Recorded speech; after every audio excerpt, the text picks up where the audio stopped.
Seja bem-vindo, seja bem-vinda a mais um episódio do Vendendo Valor. E hoje eu conversei com Max Bavaresco, fundador da Sone, uma consultoria especializada em planejamento estratégico com verticais de tecnologia e educação. Eu conheço o Max já há algum tempo, ele é uma mente brilhante, especialmente por essa expertise dele focada em planejamento estratégico e estratégia, que são temas caros para o mercado jurídico. Então a gente conversou sobre segmentação, a gente conversou sobre precificação, a gente falou sobre cultura, se marca é importante no mercado jurídico, a gente também falou sobre sistemas de remuneração, a gente também falou sobre como que ele enxerga esses paralelos do que está acontecendo em outras indústrias que também se aplicam ao mercado jurídico. Se você está buscando um episódio recheado de conteúdo prático, vem com a gente. Começa agora o Vendendo Valor, um podcast produzido pela Struns, principal referência em vendas no mercado jurídico, com o apoio da ESPN. Eu acho que um negócio super interessante para mim, eu já falei sobre ele aqui, tem um produtor de música, não sei se você ouviu falar, ele chama Rick Rubin. Cara, ele tem uma barbona assim, branca e tal, ele é todo... E ele já produziu de country music até rap, até Red Hot Chili Peppers, Rage Against the Machine, o que você imaginar, e não toca um instrumento. Tá. Eu tava numa entrevista dele, perguntaram pra ele, falaram assim, cara, como que você considera O talento dele é esse, né? animal, assim, de saber juntar as pessoas, saber ler os músicos e tal. E aí perguntaram pra ele, cara, como que você considera o público no que você tá fazendo, né? E aí ele falou assim, eu não considero. E aí, num primeiro momento, soou arrogante o que ele estava falando. Mas o que ele estava querendo dizer com isso, ele explicou depois, foi o seguinte, ele falou assim, cara, se eu ficar tentando Agradar todo mundo, eu tô ferrado. Então, meu voto de fé é o seguinte, eu vou fazer algo que eu me sinto orgulhoso, que eu me empolgue, que eu tenha tesão para fazer, e o voto de fé é que, porra, vai ter um público que vai conectar gostar, com esse claro. negócio que eu tô fazendo. Isso chama segmentação, né? Total. Eu acho que também... Nesse caso, natural, porque ele não está selecionando o cluster. Exatamente. E eu acho que pra mim, assim, que a gente tá entrando na 4ª temporada. E eu, nessas férias, eu amo férias, assim, pra pensar, né? E eu fiquei refletindo muito sobre isso. Falei, cara, como que isso continua sendo legal pra mim? E, óbvio, num lugar egoísta, mas também num lugar de... Sim, claro. É assim que a galera vai conectar. E eu tava comentando ontem, fala. Você tá me fazendo lembrar de duas coisas. A primeira, que é o negócio de eu tocar como DJ, que eu toquei, inclusive, esse Tá de final de brincadeira, semana. não sabia disso. Não, a gente vai dar um duplo clique nisso. bom. Mas fala. Eu comecei a tocar, mas o que você está falando do negócio de ser agradável é que aí, por amigos, não sei o quê, a gente acabou sendo convidado para tocar um dia na Casa 92. Lembra da Casa 92? Casa 92? Ficava ali na Faria Não Lima, lembro, no final da cara, Faria olha Lima, só. perto do Tommy Otaki. Mas que era? Você Não, tinha eu toco house, eu gosto de house music, Tá. deep house, né? É. E aí, bom, longa história curta, o negócio que era diversão, de você tocar em casa de amigos para amigos, virou um negócio que os caras me pagavam. Mal sabem eles, digo eu, que eu pagaria para eles me deixarem tocar. Que mal tem, né? Eles me pagavam lá uma parte da bilheteria e tal, não sei o quê. Mas, cara, quando virou um negócio que virou uma obrigação, perdeu muito do tesão que eu tinha de, cara, eu não sou DJ, eu estou DJ naquele momento, me divertindo com os meus amigos. Cara, a hora que entrou em jogo uma transação, aquele negócio ganhou um peso que, cara, não era o que eu queria. Então... E vai perdendo esse... né? É engraçado você dizer isso, porque eu tava até falando com uma amiga minha que eu acho que ela tem que ter um podcast, porque ela é incrível, porra, tem um repertório animal, fala super bem, e ela tem receio da obrigação. Eu falei assim, puxa, eu acho que você tá, complicando demais algo que não precisa ser tão complicado, e 2, depende de como você faz.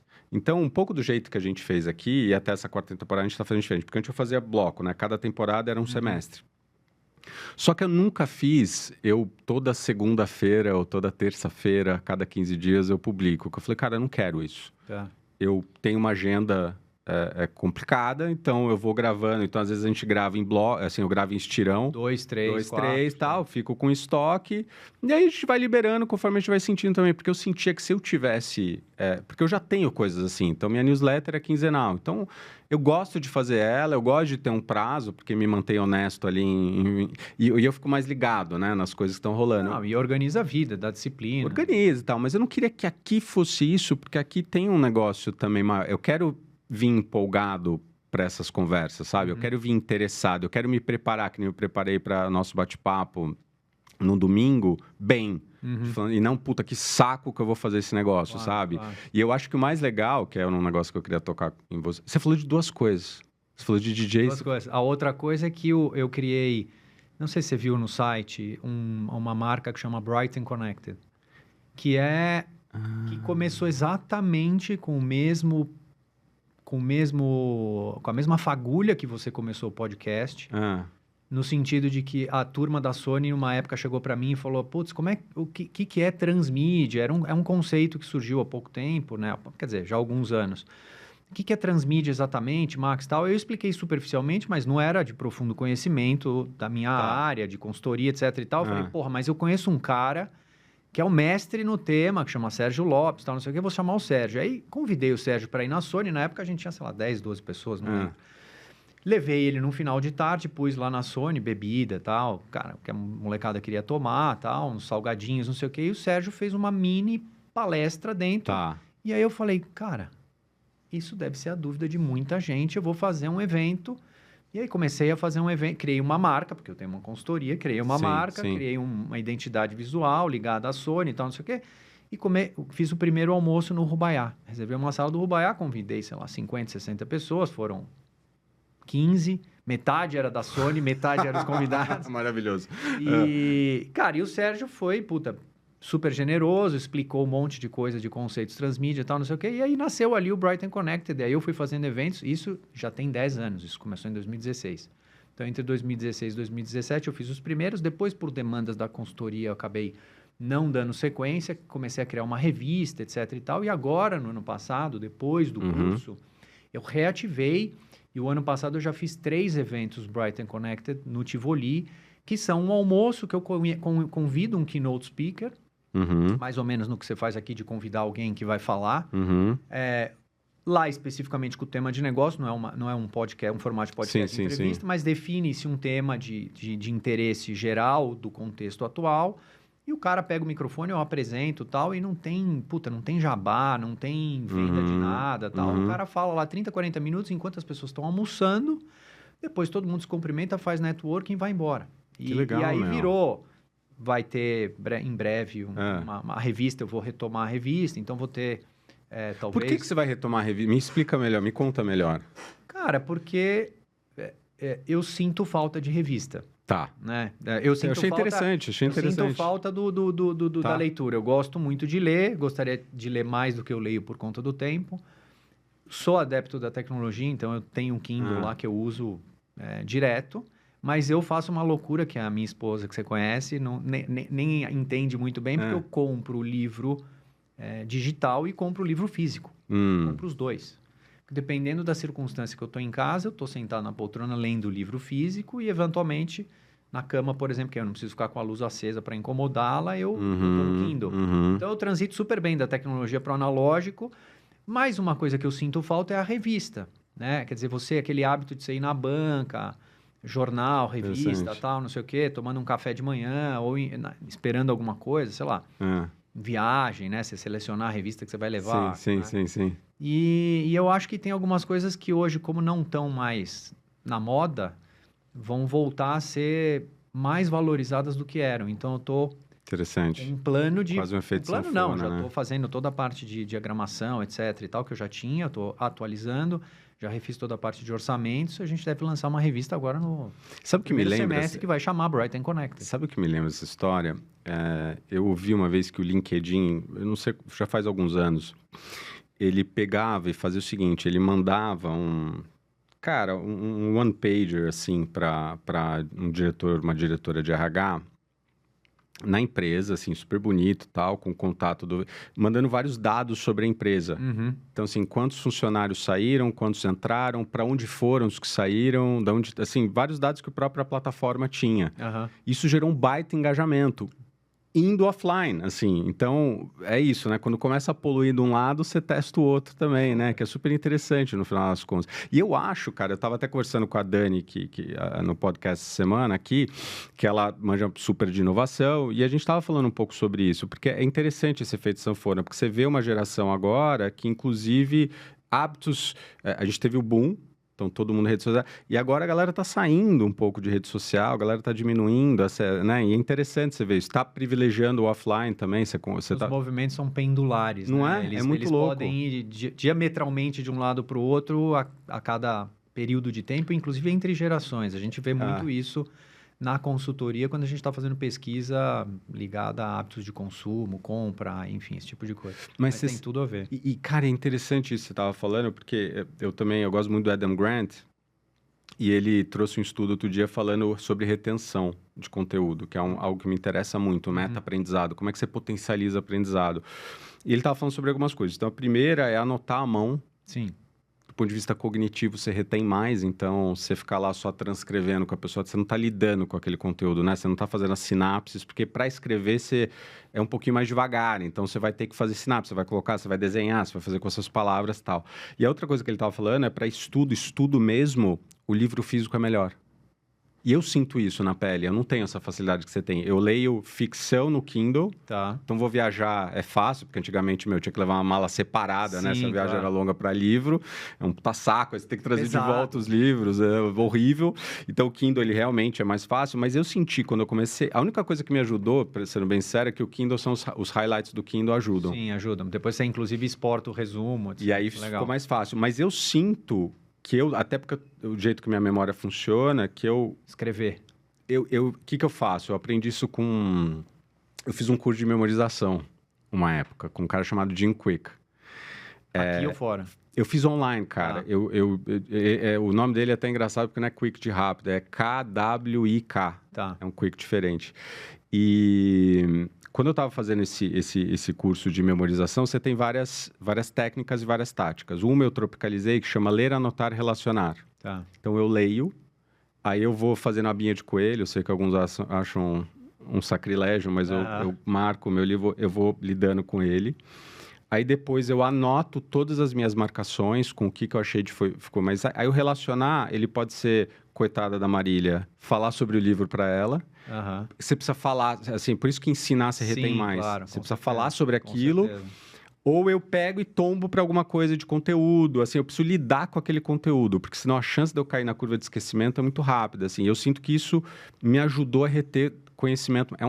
É um trabalho, isso obviamente só faço para não ficção, só para livro técnico, mas eu sinto que ajudou muito nessa retenção. E aí o negócio de grifar, de anotar, de fazer, aí muda para mim. Bruno, quem me conhece, já me viu atuando em consultoria ou fazendo qualquer coisa em trabalho, sabe que eu anoto tudo. Então eu sou o cara de anotar desenhados, eu tenho essa capacidade de representar visualmente conceitos complexos, análises, etc. Então assim, não tem uma reunião que eu não levante e vá pro quadro branco e eu desenho loucamente uma lousa inteira e eu faço essa combinação. Aliás, está me ocorrendo isso agora, que eu faço muito essa combinação, essa migração do analógico, que te faz aprender mais e transmitir melhor a mensagem, com o digital. Porque eu fotografo tudo, desde as folhas, até uma determinada época eu guardava os cadernos, então eu tenho dezenas de cadernos com toda a metodologia que eu criei, etc e tal.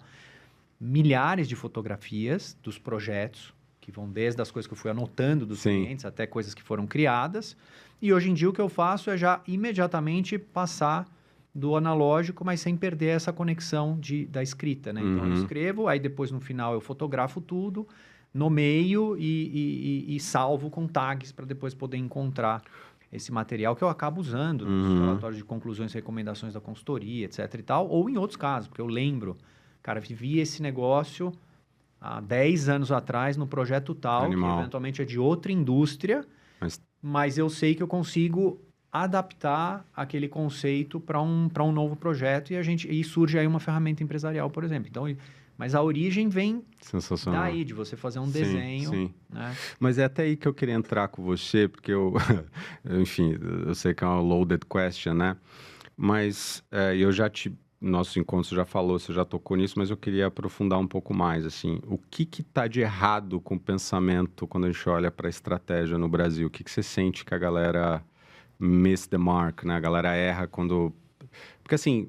Malemar, e aí trazendo para nossa lojinha, né, os escritórios a partir de um set port, eles fazem um planejamento estratégico.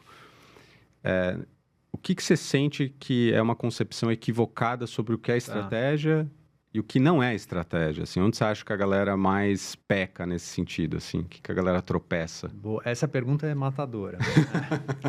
Não é fácil de responder, mas eu vou tentar responder de forma simples. Claro. Então, assim, a resposta não recai sobre uma única coisa. Tá. Sem ordem de importância, sim. O início começa na formação. Então, assim, absolutamente ninguém que não esteja fazendo administração de empresas ou alguma graduação de negócios empresariais tem a chance de entender o que é estratégia, o que é planejamento e o que é planejamento estratégico, para dar só 3 termos, né? Que são coisas totalmente diferentes, apesar de parecerem iguais. Não, mas espera aí, me ensina aí, então. Você usou 2 termos, eu vou te explicar. Então, você tem uma coisa de origem, de formação. Tá. E eu te diria que, ainda assim, nas escolas de administração, estou falando do Brasil, né? Você tem um gap enorme, que muitas vezes você está recebendo um conteúdo como estratégico ou entendendo o que é estratégia e o que não é estratégia, e, de fato, nem a academia está te dando o que é uma coisa ou outra. Então, planejamento...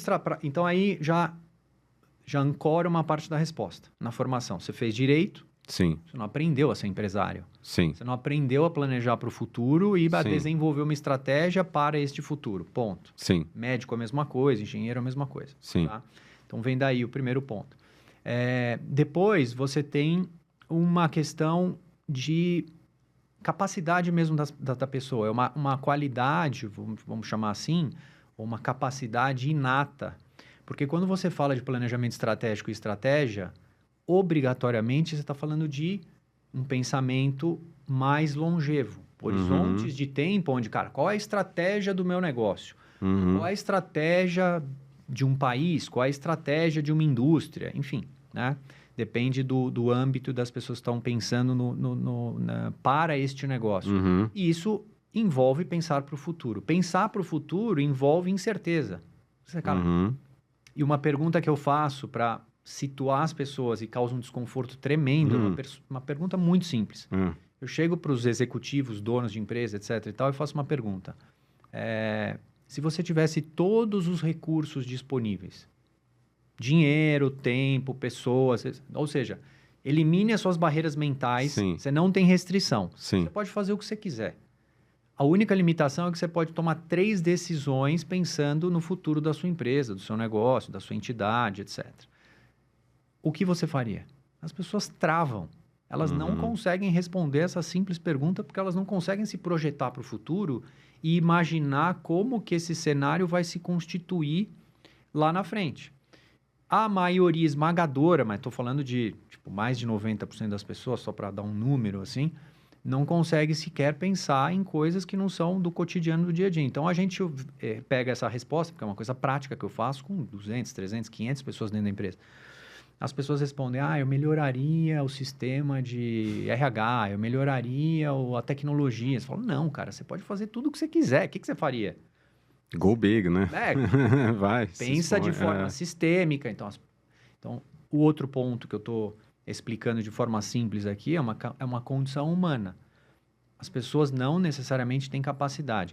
Aí, Max, como é que você reconhece isso nas pessoas? Exemplificando por extremos, é aquele cara que a gente vê, os caras que são empresários ou pessoas governantes, etc. e tal, que falam coisas que as pessoas em geral ouvem e falam, cara, isso é uma maluquice. Então, quando alguém falou que nós íamos ter um smartphone que tem mais capacidade de fazer qualquer coisa do que um computador da época do meu pai, que tem 80 anos, que era um mainframe, que ocupava um andar inteiro do prédio na Praça da República, o cara fala, mas esse cara é louco. 20, 30 anos passam a partir daquele statement, daquela declaração, e o negócio chega. Então, isso acontece todos os dias. Hoje a gente está vendo isso com AI, com robôs, né? Mas será que, só fazendo um parênteses aqui, eu te ouvindo, tem várias coisas que eu fiquei pensando, né? Porque quando eu te ouço falando, aí você pega essas pessoas que são super expoentes, os ETs que eu brinco, aí é nível Olimpíada, entendeu? Aí é nível Olimpíada, porra, beleza. Mas não tem uma camada embaixo? Tem. Tem várias camadas. Que é aprendível, não, assim, tem várias camadas. Chegar, assim... Tô entendendo. A parte técnica é aprendível, como você usou, né? Então, assim, essa camada aqui tem um autor brilhante que tratou dessa questão, que chama Elliot Jacques, chama isso de, assim, esse conceito de work levels. Tá. Né? Então, ele diz que as pessoas se dividem, né, e se estratificam, todos nós, assim como quaisquer assessments de capacidade, competências, etc. Esse é o de capacidade, tá? Em 9 níveis. Então, quando a gente está falando desses caras, segundo o autor, esses caras que fizeram coisas que prevalecem depois de 50, 100, 500 anos. Sim. Né? Então, ele coloca Peter lá... Drucker. ele coloca lá esses caras no nível 6, 7, 8, né, 9. Né? E aí, você tem uma camada intermediária assim. Do ponto de vista técnico, você tem, sim, aprendizagem. Você consegue explicar, olha, estratégia... Então, vou te dizer o meu conceito. Sim. Então, planejamento estratégico é um guarda-chuva que vai trabalhar de forma estratégica, ou seja, no C-level da companhia, na direção, nos donos, etc., o que se deseja para o futuro dessa empresa, de forma simples. Tá bom. Isso trata de 5 elementos na minha metodologia que está no meu livro. Sim. Modelo de negócio. Comprem. Acima de tudo. Faz o jabá. Livro acima de tudo. Modelo de negócio, proposta de valor, posicionamento mercadológico, identidade de marca e ativos. Então, para explicar para quem está ouvindo e assistindo a gente, né? Quando você vê aqueles vídeos que agora viraram febre no LinkedIn, no TikTok e tal, que tem um cara que está esmiuçando o sucesso de um negócio ou o fracasso de um negócio, ele está falando, o que ninguém viu foi isso, tal, porque o cara fez aquilo, e aí depois ele dominou o mundo, etc e tal. Repare que tudo que ele está contando ali é um caso que vai ancorar esse êxito em um ou mais desses 5 elementos. Então, você fala, puta, o cara encontrou uma sacada no modelo de negócio que ninguém estava vendo, as pessoas entendiam que ele estava vendendo tal coisa, mas ele estava vendendo outra, né? O cara tá vendendo... O cara tem uma hamburgueria, mas no final do dia ele tem uma empresa de real estate, né? McDonald's. Como a gente ouve as coisas de marcas grandes, né? Os caras aqui estão vendendo isso aqui, mas ele não está vendendo entretenimento, ele está vendendo acesso, network. Então, a rede social está vendendo o quê? Se você não paga nada para estar lá, né? Então, entender esse modelo de negócio é parte da estratégia. Como a empresa vai se diferenciar perante os concorrentes, que é o posicionamento mercadológico combinado com a proposta de valor que você vai trazer, né, identidade da marca e tal, isso é que vai fazer uma empresa prosperar. Então, você pode aprender sobre isso. Só que quando você se depara com uma situação real em que você tem que, de fato, entrar lá numa companhia, uma seguradora, numa companhia aérea, de uma empresa de alimentos e bebidas global, que tem milhares de colaboradores, fatura bilhões de reais, e você tem que desenhar isso a partir de uma coisa que já existe há 20, 30, 50, 100, 200 anos naquela companhia, e você tem que desenhar o que vai ser isso para os próximos 10, 20 anos, aí é a parte não treinável. Porque, por mais que você saiba fazer, então, analogamente, a mesma coisa que alguém te ensinar, você fala, cara, o jeito certo de jogar tênis ou de tocar um instrumento é esse aqui. Você pode até aprender. Outra coisa é você entrar na quadra e jogar no nível que o cara que está te ensinando. Se você não tem os requisitos para fazer aquilo, você não vai conseguir. E as vagas da segunda edição dos Strunz Experience estão esgotadas. 80 pessoas vão mergulhar com a gente durante 2 dias no estado da arte em desenvolvimento de negócios no mercado jurídico. E se você ficou de fora dessa segunda edição, não deixe de se pré-inscrever para a terceira, que acontecerá no segundo semestre. Os pré-inscritos terão acesso a condições especiais de lançamento. Acesse o nosso site www.strunzexperience.com.br e faça já sua pré-inscrição. Espero te ver por lá. E como que você equilibra? Você falou de estratégia de 10, 20 anos, e eu fiquei pensando aqui, na minha época de Ambev, a gente fazia os ciclos, né? A gente fazia o ciclo de 3 anos, aí eu pegava aquele primeiro ano do ciclo de 3 anos, virava o planejamento do ano seguinte, a gente ia rodando. Só que hoje, cara, como dizia a música, né? Tudo muda o tempo todo, né? Como equilibrar esse planejamento com esse mundo em constante mudança e aquele negócio de você ter um orçamento anual e achar que ele está escrito na pedra, você vai ter que revisitar ele mês seguinte porque aconteceu alguma coisa. Como é que você equilibra? Porque a velocidade das mudanças ela está maior, né? Total. Como que você equilibra essas duas coisas? Há talvez 20 ou 30 anos atrás era o comum isso, né? O clássico 3-year plan ou 5-year plan, né? E aí você desenhava aquilo e aquilo era praticamente imutável. Sim, né? sim. Eu não estava Peguei o finalzinho disso, porque eu estou na consultoria, fazendo consultoria há 19 anos. Sim. Né? Então, hoje... Então, isso não mudava. Então, hoje, como que a gente faz lá na Sony, né, para os nossos clientes? A gente, sim, tem que olhar para o futuro, tem que desenhar esse horizonte de tempo, onde tem coisas que vão mudar, sim, o tempo todo, e tem outras que não vão necessariamente mudar num horizonte de tempo, porque, de fato, não mudam tão rapidamente. Tá. A não ser que aconteça uma coisa muito pontual. Só que esta coisa que mudaria tudo, ela é imponderável e imprevisível. Como, por exemplo, a pandemia. Sim, né? Perfeito. Eu fiz, 15 anos de planejamento estratégico, não tem absolutamente nenhuma SWOT analysis com pandemia como ameaça. Sim. Metade das empresas foram para o buraco e metade das empresas prosperaram porque tinham algum negócio que foram potencializados com a pandemia. Sim. Hoje está no planejamento estratégico a pandemia, mas talvez não esteja da maioria dos países ou empresas que estão na maioria dos países algo ligado a guerras, a outros tipos de pandemias, etc. Então, esses fatores vão acabar impactando todo mundo. No caso real do dia a dia, você faz um plano de 5 anos, eu estou terminando um de 8 anos, por exemplo, para uma empresa, e você depois faz o deployment disso. Então, nesse caso prático, a gente fez isso em 3 ondas. 2 anos, 3 anos e 3 anos.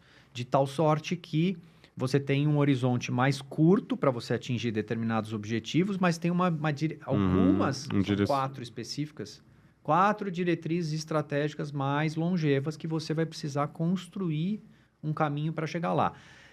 Outro dia eu vi não é meu, vi um desenho muito engraçado que se você fosse olhar a história dos acontecimentos de um planejamento estratégico de longo prazo, de longe, dando um zoom, se fosse um gráfico dos acontecimentos, você veria uma linha contínua, mas se você der um zoom in, você vai ver aquele negócio. Perfeito. Então é isso, você vai ter que lidar com isso no dia a dia, entrada e saída de executivos, novos players que estão entrando, uma empresa internacional que entrou no teu mercado, uma legislação que mudou. Isso pode mudar todo o contexto do plano futuro ou pode mudar só pontualmente, você vai fazer uma adaptação. Então, o plano hoje é 100% dinâmico. Ele acontece todos os dias, período a período, e você obrigatoriamente tem que ir revisando e vendo o quão aderente a tua visão de futuro está a cada momento. E o quanto você tocou nisso um pouco, o quanto que essa reflexão, what business are you in, né? Que tipo de negócio que você está é importante nessa trajetória, assim, qual que é o teu negócio? Porque às vezes as pessoas não enxergam o que é realmente o negócio que elas estão vendendo, né? Não enxergam. Eu já vivi situações muito curiosas de fazer esse tipo de pergunta e convocar reflexão de coisa. Cara, o que mais a gente poderia fazer? Quais são os nossos ativos? Né? E por ativos, entenda qualquer coisa. Sim. Não é só dinheiro, recursos, instalações, etc. Teu know-how é ativo, as marcas são ativos, né? Enfim, tem uma série de coisas que você pode usar e você pode monetizar. Então, como você desenha modelos de negócio em que você faz uso dos teus ativos de forma isolada ou combinada com terceiros? Porque às vezes a gente ecossistema, né? Total. A gente fala assim, cara, por que você não faz... Pega isso aqui, combina com isso aqui, faz Fica um mais outro... potente, né? Total. Os brasileiros não têm muito essa visão. Então, situações que a gente faz ou fala, cara, por que vocês não fazem um negócio que também oferece esse tipo de serviço? Cara, mas isso é mercado financeiro, a gente está no mercado de varejo. Você fala, mas qual é o problema? Não tem problema nenhum. Né? Você tá tendo aqui toda uma operação que envolve um terceiro. Por que você não faz isso? E você passa a ser também a ponta financeira. Só para dar exemplo simples. Sim. Então, a gente faz isso. Em alguns casos, eu vivi situações do tipo de estar num hotel com 10 executivos e apresentar um modelo de negócio que eu elocubrei para a empresa, depois de muita discussão com os executivos, mas eu trouxe coisas novas. Sim. Né, pela primeira vez. Quando eles olharam, Acho que foi um momento emblemático. Alguns começaram a rir. Eles começaram a dar gargalhadas Por quê? do negócio, porque era distante daquilo que era a empresa. A empresa está nessa indústria, presta esses serviços, e eu fui com coisas que estavam completamente diferentes do mercado core. Estavam em novos mercados. Enfim, história curta, depois de alguns anos, a empresa passa a fazer coisas e o mercado passa a fazer coisas exatamente iguais àquilo que a gente prescreveu, né? Eu, no caso, desenhei e prescrevi 5, 6 anos antes. Mas isso é um negócio curioso, né? Que eu queria entender como que funciona um projeto, aí olhando para o cara que quer reformular a estratégia, falou, cara, a gente está outdated, a gente precisa reformular aqui. Como é que é o timeline desse projeto? O que você começa? Como é que você atende? Você falou, porque eu sei que você atende empresas globais, super grupos grandes, você também atende empresas familiares. Assim. Muito. Qual que é o que você olha primeiro? Quando que você começa a ver que não vai dar certo? Que você estava falando, os caras olharam dando gargalhar. Assim, como é que é esse processo? Não precisa individualizar, obviamente, ninguém, mas você começa olhando o quê? Bom, na largada, quem está demandando. Tá. Então, assim, às vezes a gente recebe ligação de alguém da empresa que é um emissário, um gerente, um coordenador, um assistente, e a pessoa pede uma proposta. Tá. Então, já sei que não vai nem virar uma proposta, né? Porque, assim, eu não sento na mesa se não sentar o dono da empresa ou o CEO ou alguém que esteja no C-Level com alçada de decisão para decidir sobre estratégia. Porque, assim, formular uma estratégia empresarial que depois vai ser apresentada para alguém que vai decidir em cima dela sem percorrer o caminho que você perguntou, não vai funcionar. Tá. Então, esse é o primeiro ponto de corte. Né? Quem é o decisor? Pode ser o dono, o CEO. Eu atendo predominantemente empresas de dono. Podem ser nacionais ou internacionais, globais ou regionais. Eu acabei indo muito para esse caminho de pessoas que decidem por conta própria, ainda que seja uma empresa internacional, o cara aqui no Brasil tem caneta para decidir e ir lá para fora para dizer, cara, essa aqui é a nossa estratégia para os próximos 5 anos. E foi de caso pensado ou foi... Não, aconteceu. Até porque eu entrei na consultoria por uma vocação, digamos assim, e essa capacidade intelectual, sem nunca ter entrado numa consultoria. Então, meus amigos falaram, cara, você é louco, você vai montar uma consultoria, você tá com, sei lá, na época 30 e... Eu trabalhei, queria entrar na consultoria, eu entrei com 31, 32 anos, acho. Mas conta um pouco, deixa eu fazer uma pausa, mas conta um pouco sobre isso. Como que foi essa transição? Por que você achou que... Eu comecei muito cedo, sempre fui empreendedor. Eu montei meu primeiro negócio, fui franqueado de uma grande marca chamada Freios Varga, que era uma indústria nacional. Sim. Eu fui o primeiro franqueado depois de 15 lojas que tinham sido abertas num sistema de franquia, das quais todos os donos, operadores, eram ou posto de serviço Varga, que foram convertidos numa franquia, que era o novo modelo de negócio que eles criaram à época, em 95, ou eram ex-funcionários que saíram e montaram uma unidade de negócio. Então, havia 15 unidades, se não me falha a memória. Eu fui a 16ª, eu fui o primeiro efetivamente na essência franqueado, com 20 anos. Eu não tinha idade para assinar o contrato de franquia. Então, eu efetivamente fui treinado como mecânico e fiz toda a parte de capacitação da franquia e entrei nesse negócio. Enfim, então eu sempre tive essa veia empresária e empreendedora. Resumindo bastante, em um determinado momento eu senti que a questão intelectual não estava me satisfazendo. Falei, cara, montei uma loja, montei 2, comprei a 3ª franquia, montei a 4ª, me juntei com 2 sócios, saímos da franqueadora por motivos de relacionamento e empresariais, montamos a nossa própria rede, depois montamos mais 9 lojas, agora a gente já estava com 18 lojas, 19 lojas, quase, sei lá, 300 pessoas. Eu falei, o que eu vou fazer? E aí eu queria mais. Cara, eu quero ser a maior rede de São Paulo. Tal. E eu ia já com esse apetite por planejar para o futuro. E os meus sócios, à época, cara, vamos acelerar um pouquinho. Tinha uma diferença de idade grande, né? Resumindo bem, eu falei, cara, eu vou sair desse negócio e vou entrar num negócio de consultoria, de planejamento estratégico, que eu não sabia muito bem o que era. Então, foi isso que me motivou. Mas é interessante, né? Porque você sai de um negócio que, em tese, você está gerando equity, você está gerando valor na participação, para um negócio que, na essência, é uma prestação de serviço ancorada num raciocínio ainda de hora, né? Minha hora vai ser o meu teto aqui, né? Como é que você fez? Eu nunca trabalhei com hora. É isso que eu queria, aí que eu queria chegar. Nunca, nem um minuto da consultoria. Porque quando eu decidi montar a consultoria, depois de ter entrado numa consultoria de planejamento estratégico de uma pessoa que eu conhecia, que era lá da Freios Vargas, que era o Denis Giacometti, fui trabalhar com ele como diretor associado da Giacometti. Tá. E aí a gente combinou algumas coisas, e depois que eu saí de lá 2 anos depois, eu fui montar a consultoria, e aí eu fui conversar com amigos próximos, advogados, inclusive um deles, falou, cara, como é que funciona o negócio? E aí alguns deles me deram algumas orientações e eu acabei optando em nunca trabalhar por hora. Então, eu sempre trabalhei por escopo fechado, por entregar valor efetivamente. Falar, cara, qual é o impacto que eu vou trazer nesse negócio? Quanto isso vale? E aí a gente sempre fala, cara, não tem preço.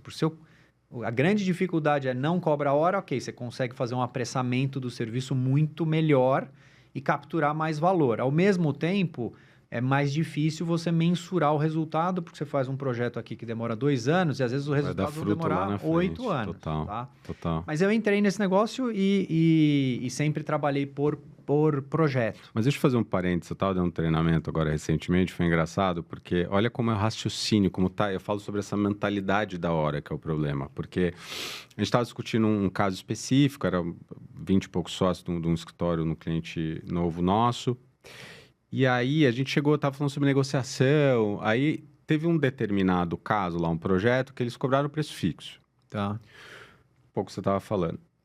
E o preço fixo, óbvio, com o escopo bem definido... Sim, com cap de horas, escopo definido. Não, escopo definido. Nem é cap de horas. Preço fixo. Porque quando eu cobro um preço fixo de você, eu falo assim, Max, cara, eu vou te entregar isso aqui, a gente está partindo dessas premissas, mas isso aqui é o meu delivery, isso aqui que eu vou te entregar.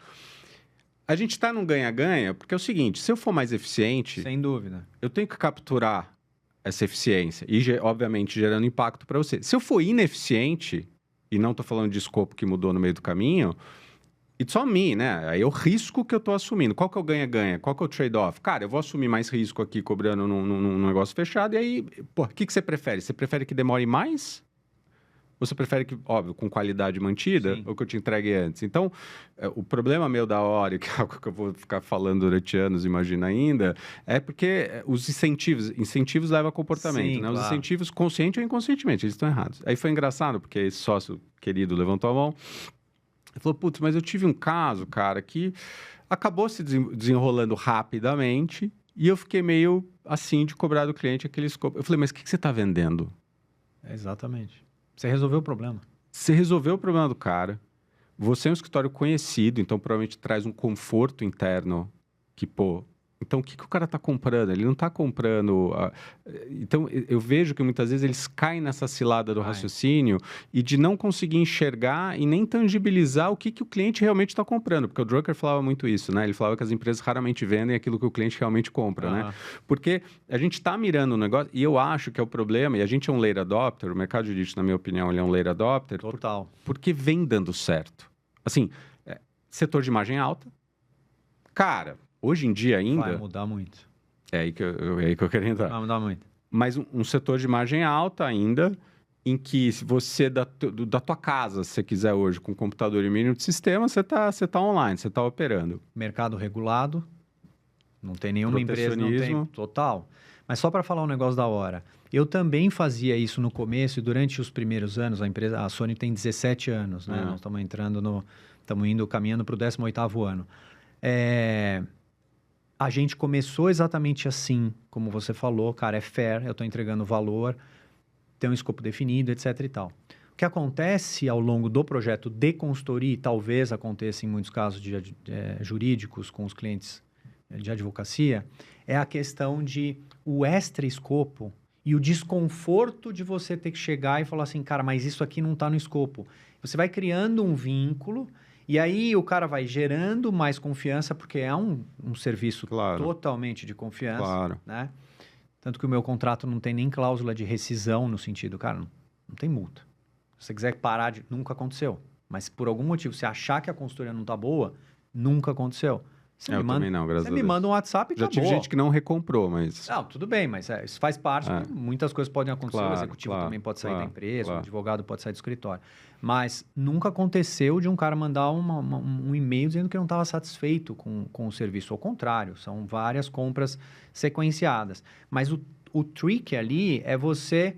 Quando eu olho num projeto, eu tenho lá 500, 800, 1.000 horas, às vezes alocadas, que são extra escopo. Então, eu olho uma lista de coisas porque o cliente fala, putz, Max, já que você faz isso, você não poderia fazer tal coisa com o CFO? Ah, tá bom. Aí você vai lá, faz uma análise e tal, não sei o quê. Não tem nada a ver com o projeto, sei lá. Aí vão surgindo coisas e você acaba, no meu caso, eu acabo canalizando uma série de coisas. Então, o que eu fiz para manter essa paridade de entrega de valor e, ao mesmo tempo, não deixar de ser eficiente por conta dos extras, né? Foi, eu te entrego isso aqui dentro desse escopo.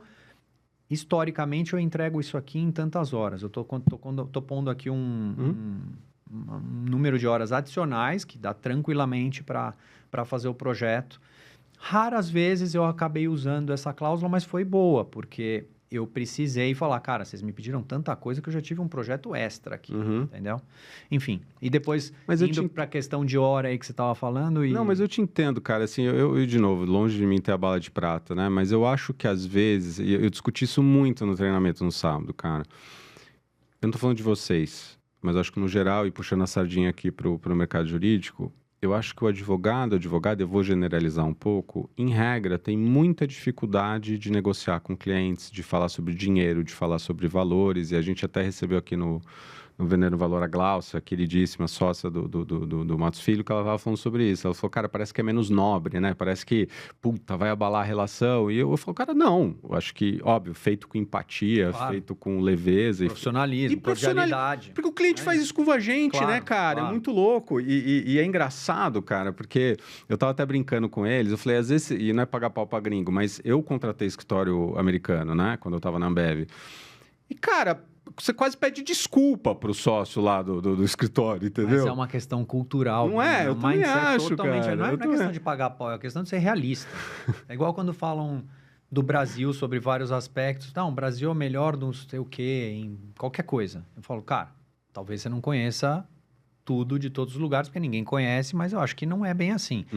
Então, eles são muito preparados para isso, eles têm uma cultura para isso, de medir, de ter métricas, de acompanhar a performance, de criar algoritmos, metodologia.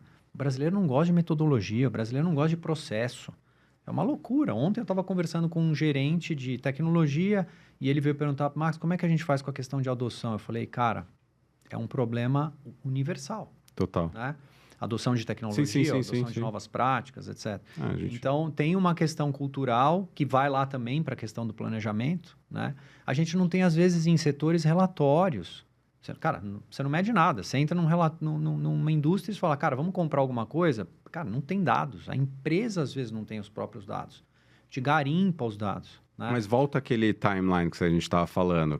Que eu quero entrar nisso, porque você está falando de grupos familiares, que muitas vezes não estou aqui generalizando. A gente já falou disso, a gente vai voltando, é super Mas eu legal. queria entender,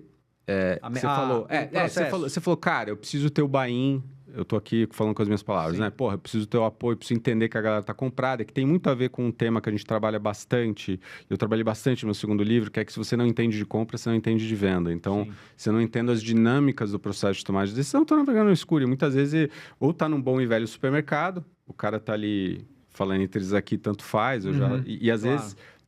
inclusive com objetivos errados, né? Então, ele está olhando para um negócio, não é aqui que ele já está olhando, mas eu estou tão longe que eu não consigo nem provocar essa discussão. Mas vamos assumir que você está bem. Você tem uma unidade. Você tem uma unidade lá. Os sócios, os donos querem fazer o planejamento, ainda que eles não tenham a mesma visão de futuro, mas eles estão dispostos a passar por esse processo. O planejamento, executivos ou empresários. Aí, a primeira etapa, digamos assim, que é uma etapa muito robusta e que normalmente é que consome o maior número de horas e esforço, é a fase de análises, pesquisas, para você produzir um diagnóstico, para você produzir efetivamente o conhecimento necessário para nutrir a reflexão. É exatamente isso. Então, cara, como é que estão as coisas? Como você vai no médico. Tá. O que o cara faz? O check-up. De tudo. Hemograma, ressonância, não sei o quê.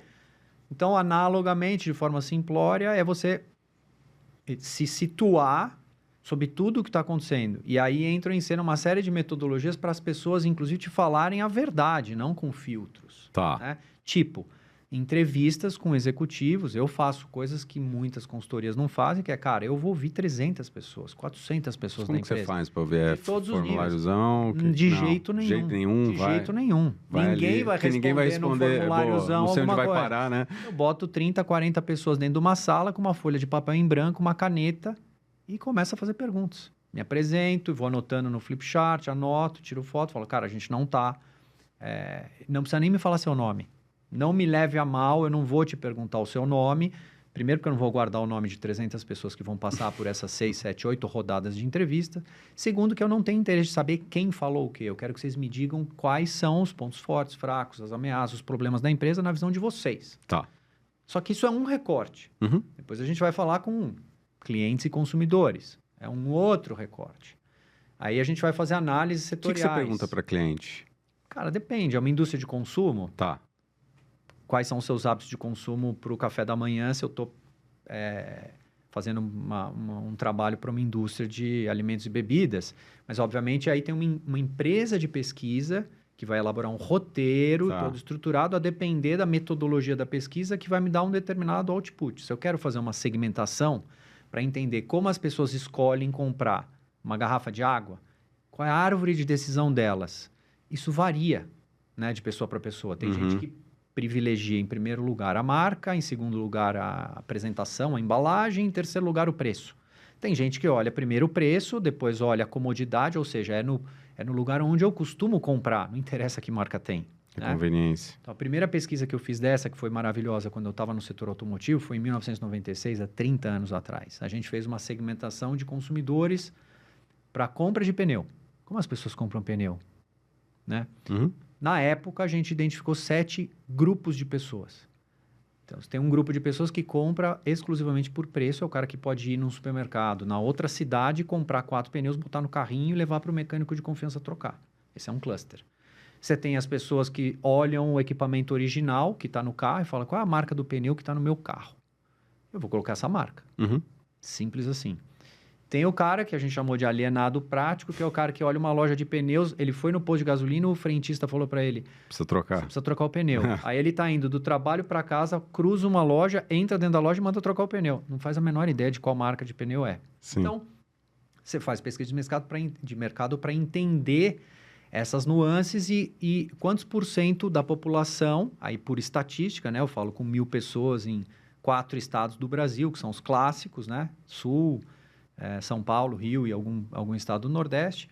E aí tem um índice de confiança de, cara, eu tenho até 95%, 97% de confiança que as pessoas que compram pneu por preço puramente representam 15% da população brasileira adulta nessas faixas etárias e as amostras de estado para estado, né? Enfim, só para esmiuçar. E aí com isso, só que vem muito mais coisa. Sim. Com isso você vai dando inputs para o negócio, para você pensar em modelo de negócio, canais de venda e distribuição, arquitetura de marcas, posicionamento mercadológico, comunicação interna, externa, e aí é o mundo. Mas eu queria dar um planejamento estratégico. Duplo clique nisso. Até um caso interessante, eu não sei se eu vi faz um tempo na Michelin, estava vendo que eles começaram a pegar algumas indústrias, tipo aviação. Qual que é o job to be done, né, pro avião? Não é o pneu, é a aterrissagem. Sim. Então, eles começaram a cobrar por número de aterrissagens por set de pneu. E para a indústria de mineração, com aqueles pneuzão ali... Sim. Super heavy de carga pesada. Super heavy. Aí não foi a Michelin, não sei se vai fugir o nome. Eles também era a quantidade de carga transportada por set de pneu. Porque você quer, com o pneu, quer transportar carga sem acidente, sem então, isso vai para o modelo de negócio. Entendi. Você entender onde está o valor do teu produto, Perfeito. do teu serviço... E, eventualmente, cara, eu não vou mais vender pneu, eu vou fazer assinatura de pneu. É isso aí. Eu sei quanto que o meu pneu dura, eu sei o que é valor para essa indústria, eu vou dizer, cara, você vai me pagar um FII aqui, que vai ter um ROIC para a indústria melhor do que se fosse um banco, E ele vai alugar o pneu, assim como a gente está vendo, assinatura de carro, de uma série de coisas. Tudo por assinatura, né? Total. Então, o mercado de locação, por exemplo, é um mercado que vai super bem, né? Então, e você já trabalhou com escritório de advocacia? Eu queria pegar toda essa... E aqui, né? Olhando, aterrissando isso que você está trazendo de processo, como que você adapta isso para um escritório de advocacia, para uma empresa de serviços profissionais, né? Então, quais são as coisas que você fala, cara, isso aqui a gente vai fazer no Way, isso aqui tem que ter porque o produto é um pouco diferente. Então, como que você adapta isso que você está me falando, dessa cronologia, olhando para um escritório de advocacia sem individualizar ninguém que você já atendeu, né? Bom, primeiro, você falou em alguma passagem aí a questão de, não lembro se o termo que você usou foi maturidade, ou, eu não lembro, você falou alguma coisa. E eu costumo dizer isso, dependendo da indústria, do setor que você tá, você, se tivesse uma medida de maturidade do ponto de vista empresarial, considerando todas as ferramentas empresariais, bom, marca, comunicação, gestão, etc. e tal, você tem indústrias que são muito mais maduras e que são precursoras de coisas que vão acontecendo e vão sendo implementadas e depois adotadas por outras indústrias. E você tem as indústrias que você chamou de serviços profissionais ou advocatícios, etc., ou outras, né? Que estão no outro espectro, que seriam diametralmente opostas a isso, ou na primeira faixa aqui, que seria uma de maturidade empresarial, considerando essas práticas, porque eu não estou falando da entrega, estou falando da prática empresarial. Né? Então, as empresas de serviço jurídico, os escritórios, não os que eu atendi, o mercado jurídico, que eu também conheço muitos advogados, de praticamente todos os grandes escritórios, que são amigos, etc., eles ainda estão... Óbvio que tem os que estão na ponta, mas eles ainda estão numa faixa de maturidade baixa, né? Porque quando você fala em captação, originação, métodos de gestão, comunicação, você está, cara, nos primórdios da gestão. Você pergunta se existe algum tipo de assessment para você trazer um advogado para ser sócio do teu escritório. Ele não faz nem ideia do que você está falando, né? Você fala, cara, mas... esse cara culturalmente vai ter fit com o teu escritório? Esse grupo de pessoas vai se integrar no teu... Você tem lá 200 advogados, 300, 500 advogados de todas as verticais de negócio, né? Das práticas e indústrias. Você está trazendo um novo grupo de advogados numa contratação lateral. Cara, como é que você mitiga o risco de ter problema com essa contratação? É uma espécie de M&A. No mundo empresarial... Total. Você faz um screening de mercado, você faz uma análise de mercado, identifica empresas-alvo e você tem metodologias que você pode olhar para ver quem é que tem mais aderência ou de expansão de portfólio, de complementariedade de portfólio, de cultura e valores, né? Se você tem duas empresas com valores diametralmente opostos, a chance de dar ruim é gigantesca. Mas como que você mede cultura e, sobretudo, num mercado que não necessariamente valoriza ela? Assim, ou não olha para ela com o mesmo afinco aí, falando do mercado jurídico exclusivamente, né? Assim, porque você fala, match de cultura. Às vezes o próprio escritório que está fazendo movimento lateral não sabe que cultura que tem. Então, mas aí, digamos, alguém dentro do escritório ou um advisor deveria ser contratado para fazer isso. Mas as pessoas precisam primeiro saber que isso é importante para o negócio delas. Por que é importante? Eu estou insistindo nisso porque ainda é um negócio muito etéreo, eu sinto, quando a gente discute isso. E eu vivi na pele uma cultura forte. Não estou falando que era perfeita, mas a cultura ambeviana... Não existe cultura perfeita. Não é. Existe a mais ou menos adequada para cada um de nós. Mas eu vivi uma cultura forte, eu vi a tangibilização dela. Mas eu acho que no mercado jurídico é um negócio muito etéreo, assim. Por que cultura é importante? É que vamos lá, você viveu uma cultura que era ao mesmo tempo... a essência de fundadores, de gestores, total. Potencializada com planejamento, com implementação, com replicação. Então, a propósito, a empresa queria desenvolver esse motor porque ela entendia e tinha plena consciência de que isso potencializava o negócio. Tá. No escritório, assim como em qualquer outra empresa, escrito ou não escrito, existe uma cultura. Perfeito. A cultura está lá. A cultura é como você atende o telefone, como você trata uma situação de problema com o seu cliente, com o seu colaborador. Cara, essa é a cultura. Não é a que está escrita, é a que você pratica. né? Algumas empresas fazem isso de forma planejada, outras fazem de forma não planejada. Então, assim, o que acontece no escritório de advocacia não é diferente de uma fusão de M&A na empresa.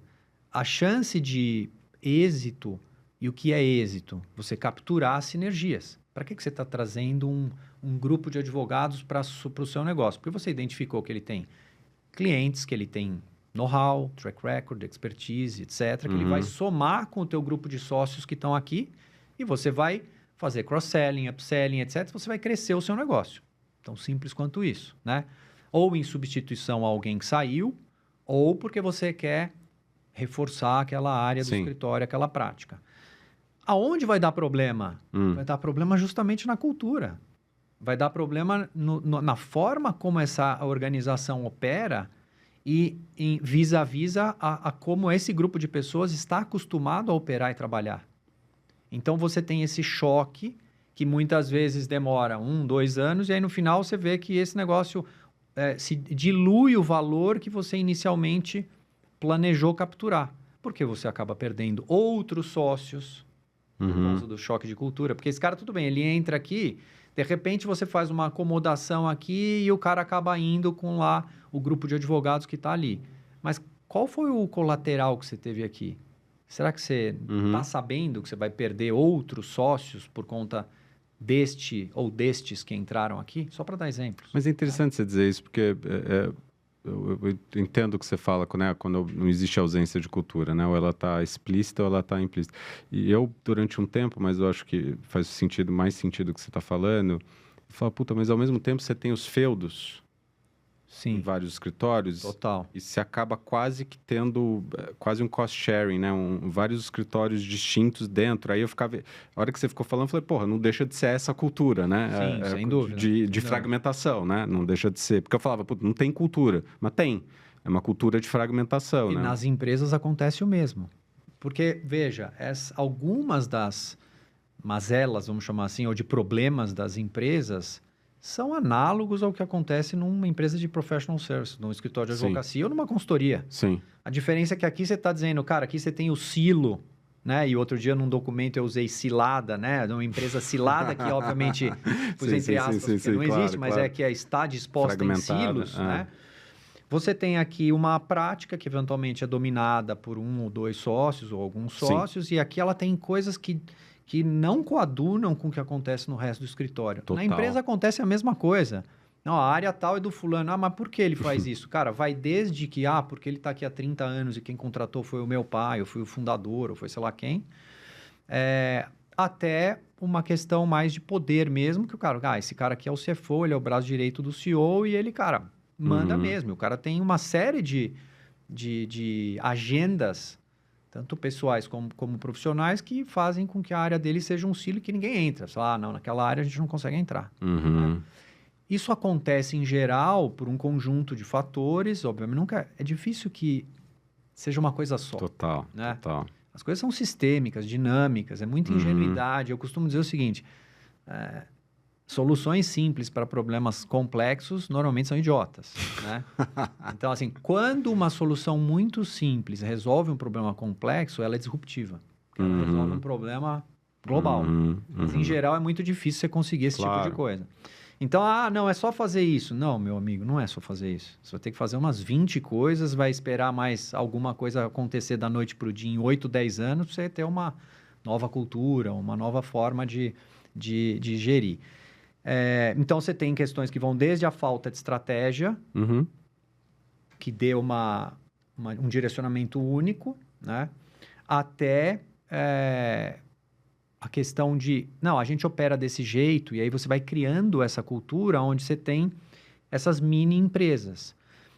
E por N fatores não se consegue transformar, no caso do escritório de advocacia, numa empresa, Bruno. Uma única empresa. Uma coisa que eu vejo em professional services, né, é essa questão de achar que serviço não é uma empresa. Que assim, eu não posso adotar práticas de uma empresa de bens de consumo, por exemplo, uma empresa de varejo, qualquer que seja a indústria, para uma empresa de serviços profissionais, porque ela é basicamente composta de pessoas e o entregável dela é o serviço. Então, quando você olha o mercado jurídico, que eu conheço bem, porque já atendi, sou casado com uma advogada, etc e tal, você vê que os escritórios que tiveram êxito, prosperaram, cresceram, e aí, de novo, não é só um único fator, porque tem uma série de fatores. Um dos fatores foi, isto aqui é uma organização, isso aqui é uma empresa. Então, começa de algo simples do tipo, cara, nós não vamos ficar trocando de sobrenome a cada entrada e saída de sócio. Nós vamos construir marca, entendeu? Porque aqui, hoje você é 1, 2, 3 sobrenomes. Aí o sócio tal saiu, entrou outro, você muda de nome de novo. Cara, o nome do escritório é uma marca. Veja os escritórios que têm a melhor performance, que têm o melhor recall de marca, são os escritórios que estão há 1 ou 2, 3 décadas sem trocar de marca. Porque eles não estão mais trocando sobrenome. Alguém chegou um dia e falou assim, cara... Chega. Essa palhaçada. Isso aqui é uma marca, nós temos uma empresa... Então, marca importa, mesmo no mercado jurídico? Muito, muito. Como é que você vai guardar uma marca? Cara, se a tua marca de refrigerante trocar de nome a cada 3 anos, você não vai saber qual é a marca. A não ser que ele gaste milhões de reais em comunicação todo ano para dizer, olha, agora nós temos uma nova marca. Ninguém troca de marca, né?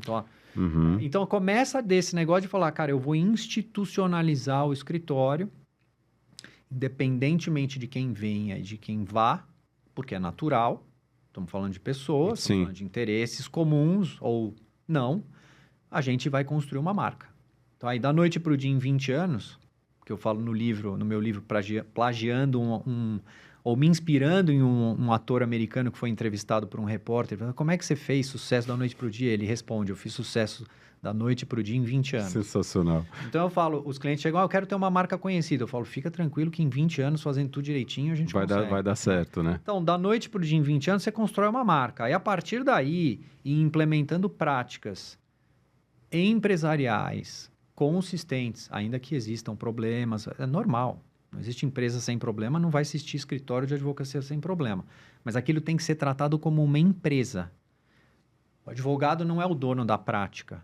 Você tem uma empresa de serviços profissionais que trabalha para determinadas indústrias com determinadas práticas de negócio. Cara, a gente funciona assim, a tabela é assim, você dá desconto desse jeito, nosso price point é esse, nosso cliente ideal é esse aqui. E aí você vai construindo esse modelo de negócio assim como você faz numa empresa de consumo olhando o consumidor, entendeu? Aí você consegue sair do nível de maturidade embrionário ou dos primeiros estágios aqui e começa a ir para o mundo da alta performance.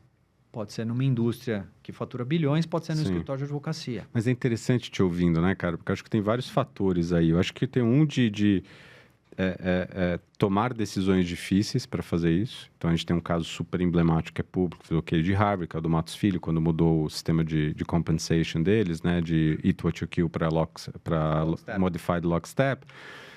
Eles perderam gente. No tempo, obviamente, no dia para a noite aí dos anos, ganharam muito mais dinheiro no tempo, mas foram decisões difíceis. Então, eu acho que tem vários fatores, sintomas em escritório de advocacia. Você vai tolerando comportamentos e vai deixando passar.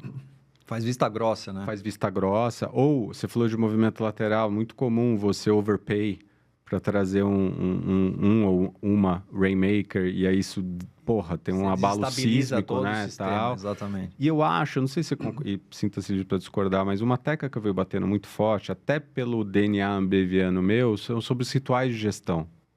Sem dúvida. Eu acho que os rituais de gestão não são bem estruturados. Não. Eles acabam virando coisas muito soltas e burocráticas, e eles são super importantes para institucionalizar, para repetir a exaustão, né? Você concorda? Como é que você enxerga isso? Totalmente. Você me fez lembrar de um negócio assim, eu trabalhei, meu primeiro emprego foi em loja de shopping, quando eu tinha 18 anos, né? Olha que legal. E que eu vendendo também, assim? Vendedor? Vendendo. Vendi o quê? Vendedor da M-Officer, da loja, na época na M-Officer. E, cara, você vê isso nas marcas. Então, você falou dos rituais, me veio à cabeça imediatamente um negócio que a gente via e vê ainda nas lojas, que antes de abrir o shopping, tem algumas poucas lojas que tem um ritual de abertura da loja, de reunião com a equipe, de grito de guerra, etc. E, cara, é muito maluco você ver isso e você tem 500 lojas dentro do shopping, aí tem uma loja que faz um negócio, os vendedores das outras lojas saem para ouvir o grito de guerra da outra loja. Que doideira. Então, traz isso para o mundo aqui. Obviamente, você não precisa ter um grito de guerra no escritório. Boa, né? Eu só exemplifiquei por extremos, mas precisa ter essa questão de você construir os rituais com essa visão empresarial. E vou retomar um ponto que você falou, você fala, a Ambev, quando implementou tal coisa, ou determinada empresa, não lembro qual que você mencionou, perdeu pessoas. O Matos Filho, que a gente Matos Filho, pronto. Sem dúvida, mas eu diria que não é que ele perdeu, ele expeliu, ou segregou, ou separou, ou perdeu, o nome que você queira dar, mas eu usaria uma conotação melhor no sentido de que o organismo fez com que essas pessoas buscassem o mais aderente a elas, e do outro lado ele ganhou. Então, muita gente fala, você citou da Ambev, e eu uso isso como exemplo, muita gente fala, a Ambev assim, assim, assado, a empresa tal, assim, assim, assado, você tem culturas de um jeito ou de outro. O que acontece é que você vai atrair as pessoas certas, né?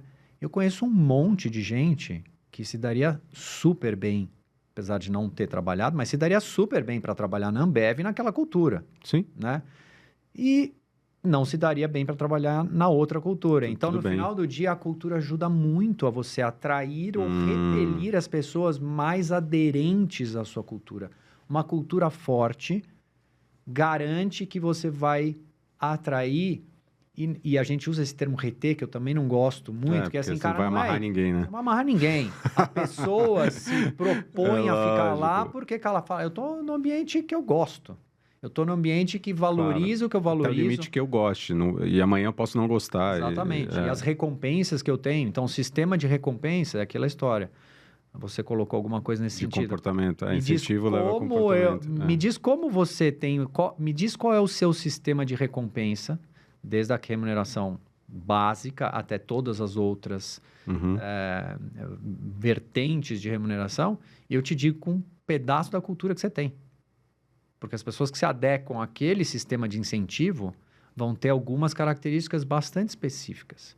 Se você for mais agressivo num determinado modelo de remuneração variável, se você colocar incentivos de longo prazo, conseguir combinar, você vai atrair um perfil de pessoas do ponto de vista comportamental e de competências práticas. Se você mudar isso, você vai atrair outro perfil. Sim. Então, em geral, eu falo, cara, que empresa você quer ter? E aí eu ajusto aquilo que precisa ser ajustado para você atrair ou repelir os perfis que vão ser mais ou menos aderentes à tua empresa, porque não tem perfil certo. Total, tem mais ou mais aderente. Mas é engraçado você dizer isso, eu tenho uma pergunta que eu queria te fazer, porque eu também combino isso com qualificação de oportunidade. Eu acho que os escritórios têm muito receio de dizer os nãos, sabe? Puxa, esse cliente não tem fit, cara. E não é só uma visão de indústria, às vezes, é uma visão de fit mesmo. Fala assim, puta, e como é que eu consigo trazer mais objetividade para esse processo? Porque eles ficam com a bocona aberta aqui, e não vai entrar o alimento. Não vai entrar porque aquele cliente não quer aquilo que você está fazendo. E às vezes te dá todos os sinais. Todos os sinais. Você continua lá. Eu falei para eles, eu falei assim, cara, eu te empodero a dizer... Óbvio, gente, é mais fácil, sempre falo isso, né? É mais fácil dizer isso quando você está minimamente estável, quando você está no começo né? Migalha também é bom. Você fala, pô, cara, eu preciso manter a luz acesa, tu vai tu mesmo. Eu sempre brinco disso. Mas chega um dado momento que você precisa começar a fazer as coisas, porque eu acho que aí entra a falta de dados. Ele não começa a enxergar, por exemplo, que, história real, cara. Pareto lá que eu fiz num cliente nosso, aí os top 15 clientes, eles tinham 135 clientes ativos, por aí. Aí os top 15 era o Pareto, representava 80% do negócio. Só que quando você pega o ticket médio no top 15 e o ticket médio no restante, é absurdo. E o número do ticket médio no restante é pior. Porque, obviamente, você tem uma galera da turma da cima puxando essa conta para cima e você tem a galera puxando para baixo. O que significa, no final do dia, que eles estão fazendo um monte de propósito desse tamanico. E para você ter 135 clientes ativos, olha o custo que você tem de servir por conta disso. Sim. Então, tem muita coisa para mim que eu brinco aqui no mercado jurídico, é o Corolla. Você não precisa da Ferrari, cara. Sim. Se você apertar algumas coisas aqui, você já vai ter ganhos exponenciais. É legal o que você está falando, porque eu posso te dizer o seguinte, essa história de falar não, me vieram coisas à cabeça. Tipo, empresas que vão lá e falam para você, eu vou te pagar, vou te contratar, mas vou te pagar em 90 dias, 180 dias, 120 dias. É bem assim. Se você... Cara, você aceitou a primeira, já era. Ela está se financiando com você. Aí, vamos dizer que você tenha fluxo de caixa para fazer isso. Que isso demanda fluxo de caixa, as pessoas não necessariamente pensam nisso. Claro. Mas vamos dizer que você tenha. Cara, você criou um precedente ali que você vai estar sempre suscetível a esse tipo de coisa de dentro para fora.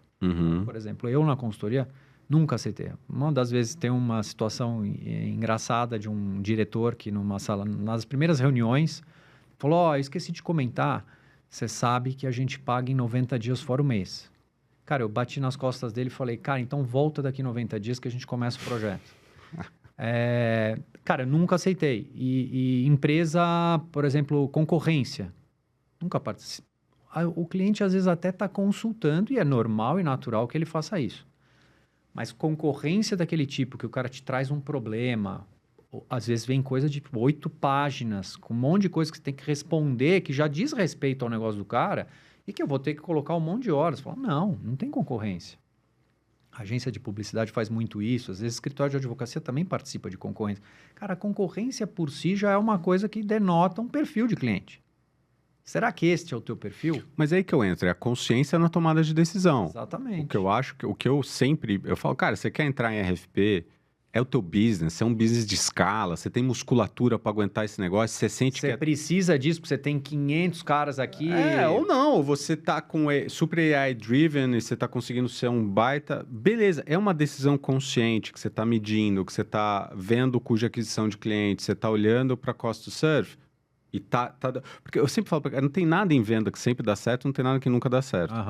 A questão é a estatística, onde você está alocando o teu tempo, onde você está tendo a alavanca de diferenciação, porque fica num giro muito nesse piloto automático, sem medir as coisas, e fica num jogo de percepção. Então, como eles estão olhando o bolo e falam, tá dando dinheiro de alguma forma no final do dia esse troço aqui, eles acabam não olhando... Mas às vezes não sabe exatamente de onde está vindo o dinheiro. Exato. Cara, não estou falando especificamente de escritório de advocacia, mas em serviços profissionais, às vezes não se sabe exatamente...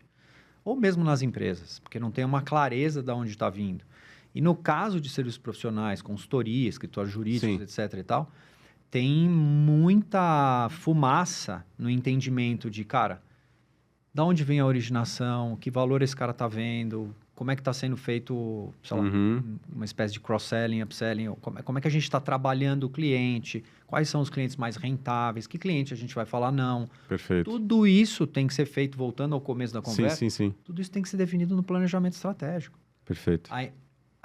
E aí lembrei agora de uma frase, né, que também vem como pergunta retórica de planejamento estratégico, de estratégia, quando fazer? Quando eu estou nascendo, eu falo, cara, tem um provérbio chinês que diz... O melhor dia para plantar uma árvore foi ontem. O segundo melhor é hoje. Então, planejamento estratégico é a mesma coisa. Cara, você tem que começar hoje. Você vai montar uma empresa, faça alguma coisa para te dar uma orientação. Ainda que você vá ter imprevistos, questões que não vão dar certo, como você mencionou, cara, você tem que ter mais ou menos um norte, não é aí a esmo. Senão você vai contar 100% com a aleatoriedade e... O que você quer tentar diminuir são as... Você não tem controle nenhum, cara. Quando é aleatório, você não tem controle nenhum. Você fala, cara, por que você porrou esse ano? Não faço a menor ideia. Caiu um êxito aí que eu já tinha, animal. Mas e aí? E se o seu estoque de êxito escorregar? Porque acontece isso muito, né? Sim. A gente sempre tem a discussão. Êxito você considera como no teu pipe, teu forecast de faturamento ou não? Qual que é a probabilidade? Não. Então vamos. E se escorregar? Você está contando com isso para bater teu ano, mas e se escorregar, o que você vai fazer? Sim, claro. Né? O que você tem no teu pipe? Mas até nesse negócio que você está falando, eu sou uma consultoria também, você sente que tua jornada como empreendedor te tornou um melhor consultor? Porque eu vou te falar porque eu estou perguntando isso. Porque eu já ouvi essa frase, eu não sei se você já ouviu também, trauma de consultor. Não, todos os projetos. não é que eu ouvi raramente, eu ouço em praticamente todos os projetos. Eu só não ouço isso na empresa que eu entro, e é comum. E a empresa tem 40, na primeira geração, normalmente entre 20 e 40 anos de negócio, o fundador está lá ainda, até sexta, sétima geração, né? Então, as empresas que eu atendo, ou predominantemente, estão entre 30 e 100 anos de mercado, né? Se ela nunca contratou um consultor, talvez eu não ouça essa frase. O trauma ainda não está instalado, mas se ela já contratou, eu vou ouvir. Eu estou te perguntando, porque eu acho que tem duas coisas que conectam. Um, eu vi aqui no meu ponto eletrônico, que você também gosta de uma variação da frase que eu amo também, que é a última coisa que o peixe vê é a água, né? Então, acho que aí tem um benefício super legal da gente trazer esse olhar de fora e também se emprestando de coisas de outras indústrias. Eu acho isso rico, assim, como consultor. Sim. Só que eu entendo de onde vem o trauma, que, porra, cara, ainda mais com AI hoje, pra você fazer um planejamento estratégico, assim, que vai soar inteligente, no papel e genérico, beleza, você joga lá e vai fazer um monte de coisa. Não tô, pelo amor de Deus, não é o que você faz. Não é o que você faz, né? Mas mimimi, você entendeu o que eu tô querendo dizer, né? E vai botar lá um monte de frase bonita, um monte de buzzword.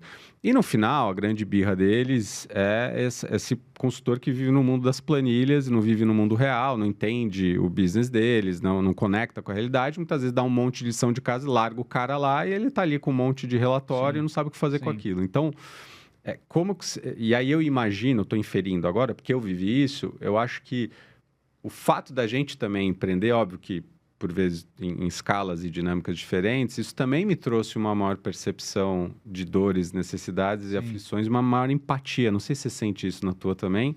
E como que você evita esse trauma? Vamos lá. A tua pergunta é muito interessante porque eu costumo dizer o seguinte, eu estou consultor. Eu sou empresário. Legal. Boa. Isso é um grande diferencial. Sim. Porque eu sei o que é contratar. Eu já fui empresário e continuo sendo empresário. Claro. Eu tenho uma consultoria, que eu acho que isso é uma coisa que a gente poderia instilar cada vez mais nas empresas de serviços profissionais e nos escritórios de advocacia. Falar, cara, você não é um advogado que está numa banca de advogados prestando serviços para o mercado. Você tem uma empresa. Perfeito. Você é um empresário do setor jurídico. Né? Então, no meu caso, a pergunta que você fez me ajuda muito porque eu sei o que é abrir uma empresa, fechar uma empresa, registrar uma marca, ter pessoas, processos, receber fiscalização, fazer quaisquer coisas que são do ambiente empresarial. E eu lido de igual para igual porque a minha consultoria, o meu jeito de fazer consultoria é por vocação e não por opção. Eu não fiz a carreira clássica de entrar na administração, na economia ou na engenharia de produção, sair e entrar numa consultoria. Não tem nada de errado com isso, mas a pessoa ou o profissional que faz isso, ele cria um determinado mindset, que é diferente do meu. Então, em vez de eu estar entrando como trainee numa consultoria aos 20 anos, 21 anos, que foi quando eu me formei, eu estava montando meu primeiro negócio. Perfeito. Então, isso é totalmente diferente. Quando o empresário está contando para mim, ou o executivo está contando alguma coisa, eu sei exatamente o que ele está falando e a minha resposta para ele não é, normalmente, uma resposta 100% agradável, porque, às vezes, o problema recai sobre a decisão dele, das escolhas que ele fez lá atrás. Então, eu falo, cara, olha, aqui eu acho que a gente precisa mudar por causa disso, daquilo, mas é uma visão muito mais empresarial, com metodologia, do que uma visão metodológica que não necessariamente é aderente ao contexto empresarial dele. Perfeito. Ela é o livro. Então, assim, eu acho que eu congrego a questão acadêmica, que eu investi bastante de estudar fora, etc e tal, a metodologia que eu criei com essa vivência empresarial. Isso faz toda a diferença. E o que para você... Não sei se mudar de ideia é o termo correto, mas o que sendo empresário e vivendo esse chapéu duplo, você falou, cara... Eu, na minha empresa, aprendi isso e hoje eu mudei de ideia ou reconfigurei na minha cabeça, porque, porra, a gente aprende muito. Meu negócio. Eu entrei no negócio de consultoria, montando a consultoria, criando uma metodologia, me recusando a usar qualquer coisa que fosse de terceiros, criando as minhas ferramentas empresariais, demorou muito tempo. Então, eu registrei na Biblioteca Nacional do Rio de Janeiro como obra não publicada, poucos meses de montar a Sony, as primeiras páginas do que 10 anos depois viria a ser o livro Acima de Tudo, que traz as 8 metodologias do conceito Acima de Tudo, homônimo ao livro. Então, desde desta questão da metodologia, até quer dizer, o conceito, né, que eu criei, até uma questão que eu aprendi no meu negócio, que foi a questão de serviços profissionais de um negócio que chama looping de balanço. Que muita gente não conhece. Não conheço. E que me fez mudar o negócio, que foi a sua pergunta. Né? Então, Eu desenvolvi a metodologia para identificar coisas, depois aplicando, e a gente não era casa de ferreiro, espeto de pau, a gente fazia planejamento. Então, 2009, 2012, 2015, 2016, que eu estou aplicando até agora. Eu estou no 10º ano do meu plano de 2015, 2016. Quando eu identifiquei uma coisa que afeta os serviços profissionais, que é o looping de balanço, que tem muito a ver com a questão que você trata, na questão de originação, captação, business development, que é... Você começou alguma coisa no momento zero ali de serviço. Sim. Então, você tem todo o tempo do mundo. Vamos fazer só um recorte. Você tem ali, você está 100 clientes, entregou os casos. Sim. Então, você tem todo o tempo do mundo para originar, para captar novos clientes. Sim. Você vai fazer encontros de relacionamento, se você fizer aquilo que precisa ser feito. Aqui também na casa de ferreiro, espeto de pau. Não, você que eu digo um advogado, né? Sim. Ou um consultor. Você vai começar a originar leads, propostas, etc e tal. Na medida em que você vai fechando os projetos e vai começar a entregar, o tempo de hora dedicada à captação cai drasticamente. E com isso você se vê dragado pelo seu dia a dia de entrega. Em um determinado momento, esses projetos vão começar a acabar. Até você restabelecer... O seu ciclo de término de projetos foi o que aconteceu comigo em 2013. Então, você perguntou o que eu aprendi. Sim.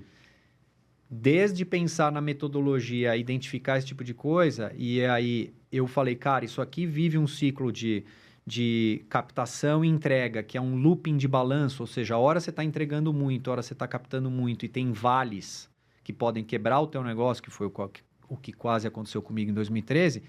E aí, o que eu fiz? Eu falei, cara, o que eu faço com o que eu criei? E aí começaram a vir coisas como o livro, a vertical de educação, a vertical de tecnologia, que são negócios escaláveis e que não estão suscetíveis ao looping de balanço dos serviços profissionais. Então, eu aprendi no meu negócio da maneira mais difícil que esse negócio existia, né? Identifiquei isso porque eu fiz um programa no MIT em 2012 que chama Business Dynamics, e aí combinando isso com o que eu desenvolvi de metodologia, eu identifiquei isso e falei, cara, o meu negócio no futuro não vai ser só consultoria. Ele vai ser outras verticais de negócio. Tornar mais antifrágil. Que são, exatamente. Mas eu vou fazer dois jabás, um meu e um seu. Respondi tua pergunta, né? Que eu aprendi, mudei do meu negócio. Meu negócio está mudando completamente. Mas eu vou fazer 2 jabás, então, um meu e um seu. A gente tem uma frase aqui que a gente fala que prospecção é hábito. Total. E a minha tese, cara, é que para você evitar essas entre-safras, você tem que criar forças multiplicadoras de prospecção. Então, o marketing de conteúdo ele é uma força multiplicadora de prospecção.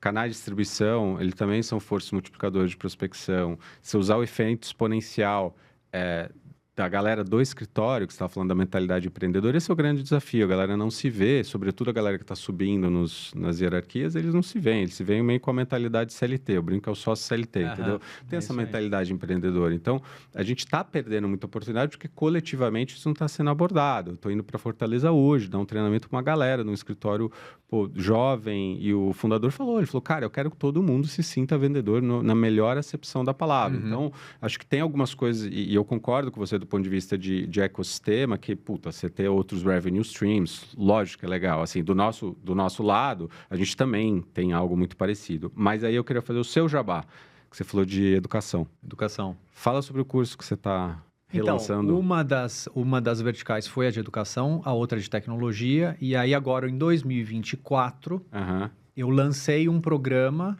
executivo voltado para donos, herdeiros, empresários e pessoas de C-level, né?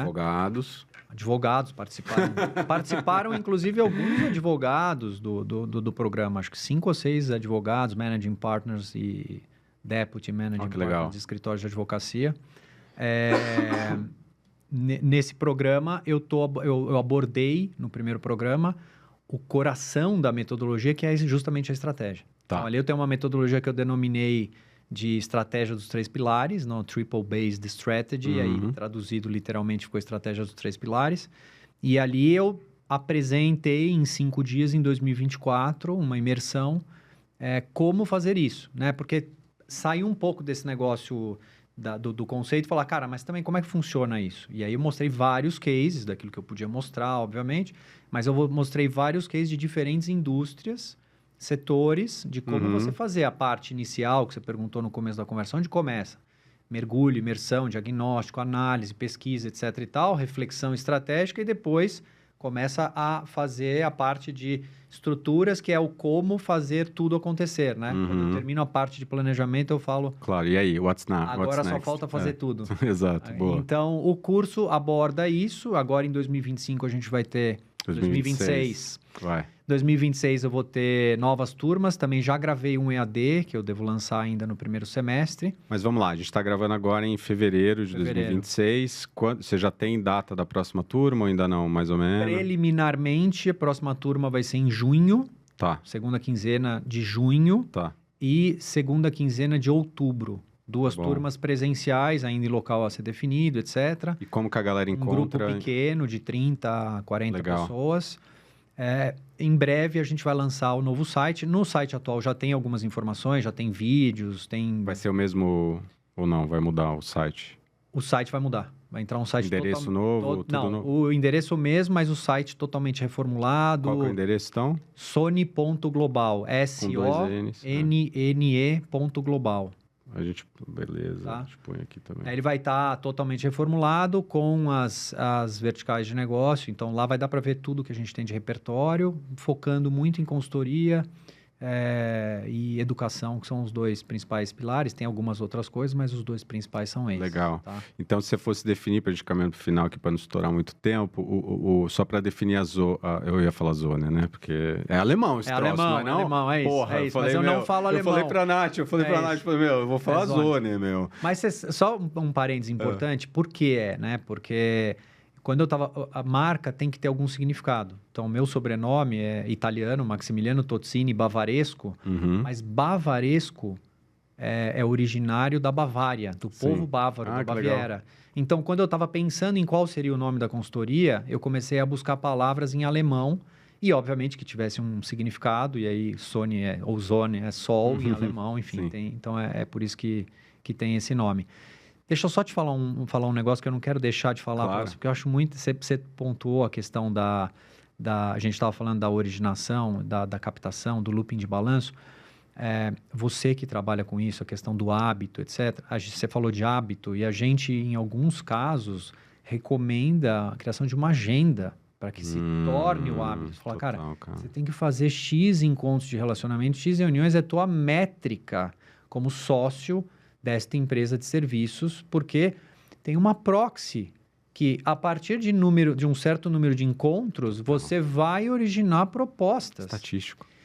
E ancorando na questão de pesquisa, quando eu fiz pesquisa para várias empresas de serviços profissionais, treinamento e desenvolvimento, consultorias de gestão, consultorias de outras áreas, não a minha, escritório de advocacia, e eu fiz pesquisas estruturadas com os clientes dessas empresas, predominantemente as contratações são feitas por 3 tipos de origem, né? O teu relacionamento pessoal, histórias que você vivenciou em outras empresas. Então, cara, eu estava aqui na Ambev, contratei esta consultoria, mudei de empresa, vou vir aqui. Comigo. Né?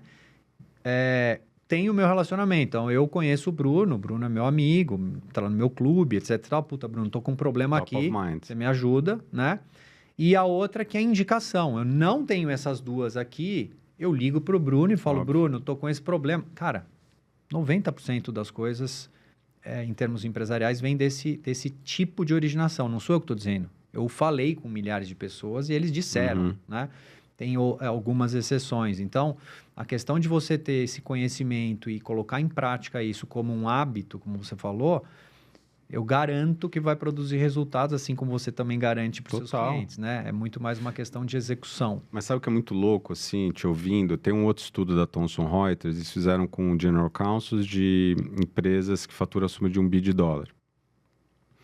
E eles acharam uma correlação, que tem tudo a ver com o que você está falando, uma correlação muito forte de top of mind awareness, então você estar top of mind da minha cabeça, e contratação. Aí eles fizeram um duplo clique, que é o que leva um GC ou uma GC a ter um determinado escritório top of mind. 70% contato.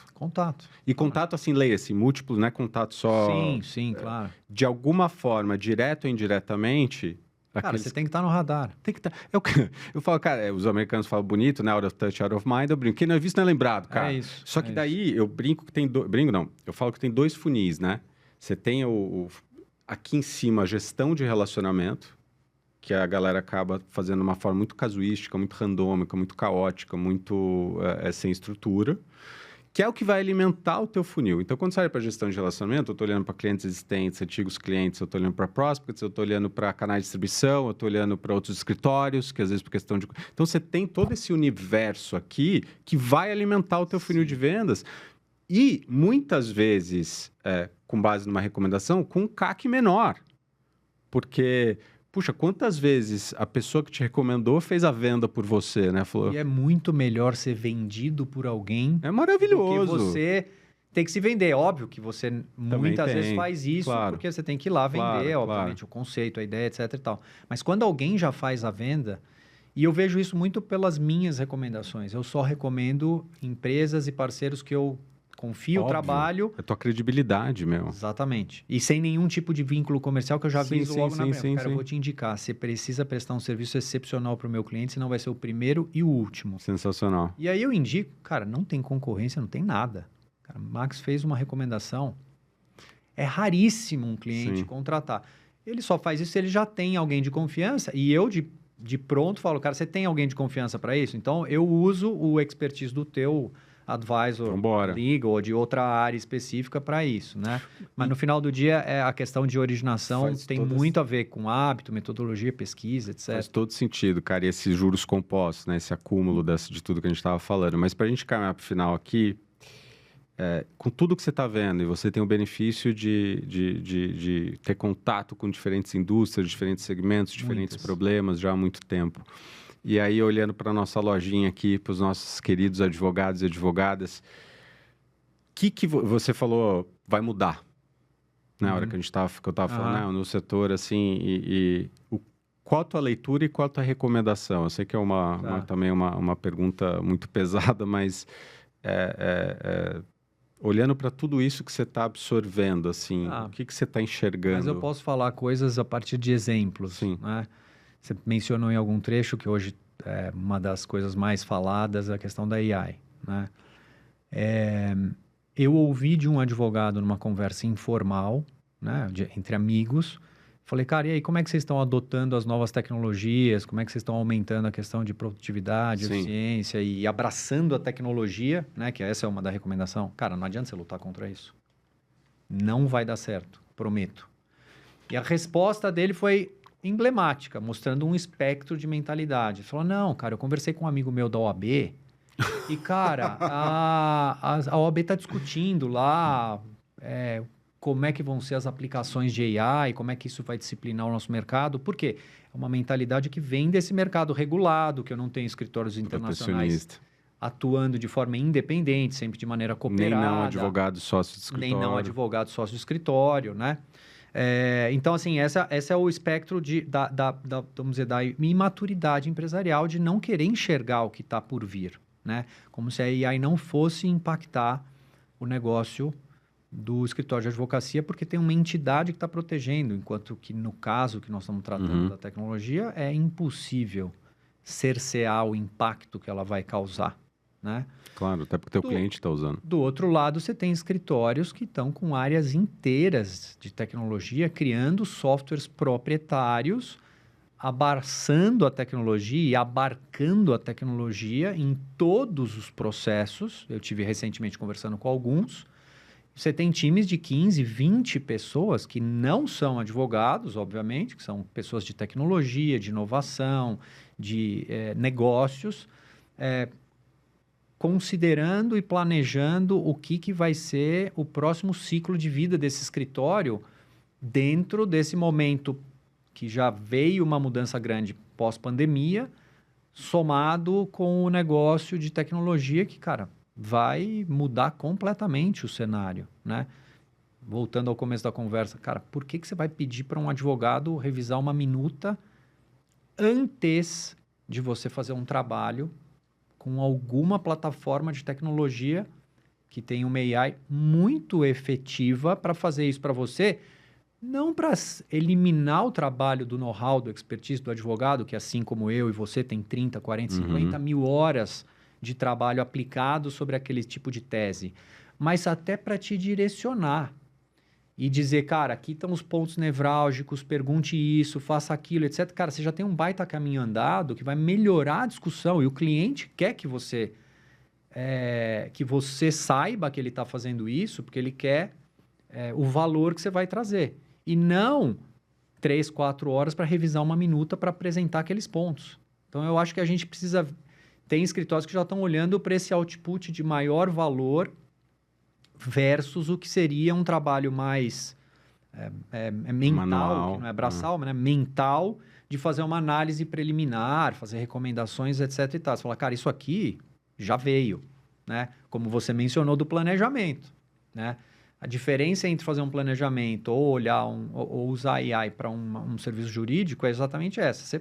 Você sai ali, mas tem ainda um valor você ter o histórico. Saber que parafuso apertar. Saber que parafuso apertar e que, eventualmente, aquilo não é aplicável ao contexto do teu negócio. Pode funcionar em 100 outras empresas, mas não necessariamente vai funcionar na tua. Sabe, eu acho que tem uma... Então, eu vejo Só para concluir o raciocínio, sim. Bruno, o que eu vejo? Eu vejo um abismo entre esses dois mundos. Sim. O cara que está preocupado com a OAB e o cara que está com 20 devs lá dentro. Então, eu não sou o tipo de pessoa que fala assim... fatalista, que fala, nossa, o mercado vai acabar, vai dissolver. Né? Não é isso. O que vai acontecer é o que acontece sempre. Os bons vão prosperar, vão abraçar as tecnologias, vão crescer ainda mais. Se forem médios ou pequenos, esses caras vão ganhar uma posição de destaque. Os grandes que tiverem essa mentalidade, porque eu não estou falando de porte, estou falando de mentalidade, de cultura, de visão de mundo. Sim. Os grandes que tiverem essa mentalidade controladora, né, de não abraçar o que está vindo de novo, talvez vão diminuir, talvez vão sofrer com o negócio, eventualmente até ser extintos, não o mercado como um todo. Sim. E os pequenos também. Então, cara, não é diferente de qualquer outro tipo de produto ou serviço. Voltamos para o mesmo ponto. É uma empresa que presta serviços profissionais.